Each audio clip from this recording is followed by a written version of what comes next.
ابھی میں نے ایک بیان کیا تھا کہ تراویح کے لیے اجرت لینا جائز نہیں ہے. جو تراویح پڑھانے والے لوگ ہیں نا ان کے لیے اجرت لینا حرام ہے. تو اس پہ حضرت مفتی زرولی صاحب کا ایک کلپ آیا ہے, اس میں انہوں نے بہت سخت الفاظ میں تردید کی اور کہا کہ بالکل جائز ہے. تو وہ بڑے آدمی ہیں, ہم چھوٹے لوگ ہیں, لیکن ایک بات ہے کہ لوگ پھر وہ مجھے کلپ بھیج رہے ہیں اور پھر کچھ تحریریں بھی بھیج رہے ہیں فتاویٰ کی کہ دیکھو اس میں بھی لکھا ہے جائز ہے, اس میں بھی لکھا ہے جائز ہے. تو دیکھو عوام کے لیے ایک بات, کسی عالم کی بے کرامی نہ کریں.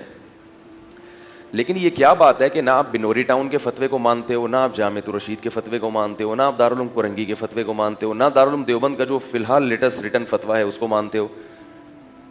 تو جو تراویح کی اجرت لینے والے حفاظ ہیں ان سے میں یہ کہہ رہا ہوں کہ قیامت کے دن اللہ کو کیا منہ دکھاؤ گے. یہ بڑے بڑے ایک دینی ادارے ہیں جو ریٹن میں فتویٰ دے رہے ہیں. جامعہ فاروقیہ کا بھی یہی فتویٰ ہے, اداروں کا ہے, یہ شخصیات کا نہیں ہے.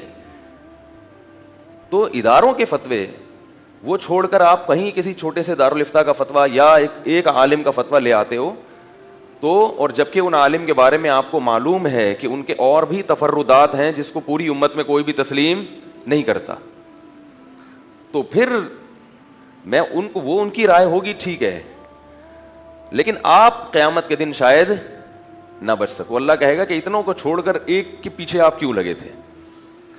اور وہ جو دلیل دیتے ہیں وہ دلیل بھی ایک عجیب سی دلیل ہے کہ حدیث میں آتا ہے کہ سب سے بہترین چیز جس پر تم لوگوں سے پیسے لو وہ قرآن ہے.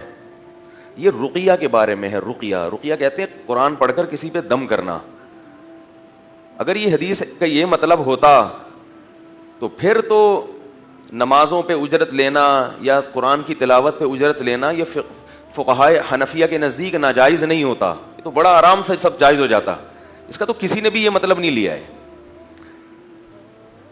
فقہائے حنفیہ کے نزدیک جو متقدمین ہیں, امام ابو حنیفہ, ان کے نزدیک تو نمازوں پہ اجرت لینا بھی جائز نہیں ہے, یعنی جو فرض نماز ہے. تو بعد میں متاخرین کا فتویٰ شافعی مذہب کے مطابق گیا ہے, اس لیے کہ امت میں یہ سارے دین کے شعبے ختم ہو رہے تھے. تو وہ جو فرائض ہیں یا تعلیم قرآن ہے اس کو امت میں زندہ رکھنے کے لیے اس کی اجرت کو حلال قرار دیا گیا ہے. یہ ایک اجازت نکالی ہے ان شعبوں سے متعلق جن کا رہنا بہت ضروری ہے, کیونکہ 7ویں صدی ہجری میں جب لوگوں کی طبیعت میں سستی ہو گئی تو کوئی فری والا امام بولو بھائی نہیں ملتا تھا. علماء نے فتویٰ دیا اگر اماموں کے لیے تنخواہوں کو ناجائز, تو اس یعنی اگر تنخواہوں کو ناجائز کر دیا گیا تو کوئی شخص بھی امامت کرنے کے لیے تیار نہیں ہوگا. ضائع, تو اس میں پھر گنجائش ہوتی ہے کہ آپ اپنے فقہ کو چھوڑ کر دوسرے فقہ پہ فتویٰ دے سکتے ہیں. تو امام شافعی کے مذہب پہ فتویٰ دیا گیا, ان کے ہاں جائز ہے.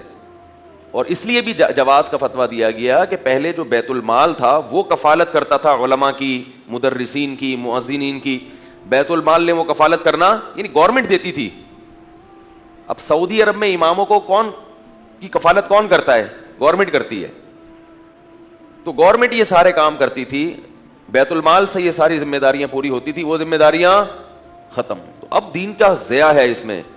لیکن تراویح کی نماز کو اس پر قیاس نہیں کیا جا سکتا, کیونکہ تراویح کوئی فرض نماز نہیں ہے اور اس کا جماعت سے پڑھنا بھی ضروری نہیں ہے. اور جماعت سے پڑھنے کے لیے اتنی بڑی تعداد اخلاص اور للہیت کے ساتھ حافظوں کی موجود ہوتی ہے کہ پیسے دے کے پڑھانا بولو بھائی ضروری نہیں. تو وہ تو 2-4 آدمی بھی مل کے جماعت پڑھ لیں تو سنت موقدہ والی جو سنت پوری ہو جائے گی. ہاں ایک فضیلت سے یقیناً محرومی ہوگی اگر جماعت کے بغیر پڑھیں گے. اور قرآن ختم کرنا بھی اس میں سنت عمل ہے, ضروری عمل نہیں ہے. اگر آپ کو کوئی حافظ نہیں ملتا تو کسی کو کچھ صورتیں بھی یاد ہوں تو اس کے پیچھے بھی پڑھ سکتے ہیں.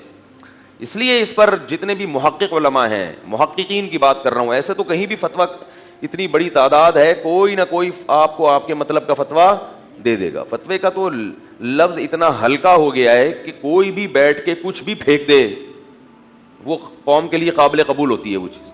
سب محقق بنے ہوئے ہیں. تو اس لیے جو تراویح پڑھانے والے لوگ ہیں میں ان سے خاص طور پر کہتا ہوں کہ اپنے عمل کو ضائع مت کرو. یہ قرآن ہے, اس کی ایک ایک حرف کا ثواب ملتا ہے. حضرت مولانا یوسف لدھیانوی شہید رحمہ اللہ تعالیٰ نے ایک دفعہ اس پہ بہت سخت فتویٰ شائع کیا تھا کہ تراویح کی اجرت بالکل حرام ہے, ناجائز ہے. بہت سخت فتویٰ شائع کیا تھا.